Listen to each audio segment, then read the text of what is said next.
রাখাল রাঠি ভাই মুরগি কি করছে আমাদের, দেখেন কোথায় ডিম পেড়ে রাখছে।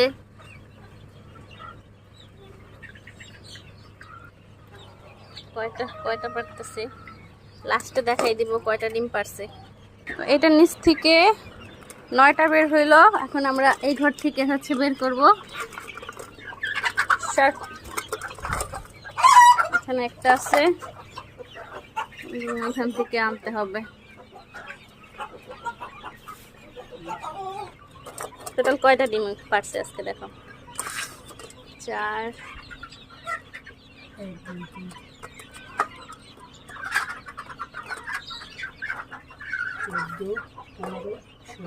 16টা ডিম পাইলাম 2 জায়গা মিলে। আলহামদুলিল্লাহ, মাশাআল্লাহ। সবাই মাশাআল্লাহ বলে দিবেন, আলহামদুলিল্লাহ বলে দিবেন, আর দোয়া করবেন।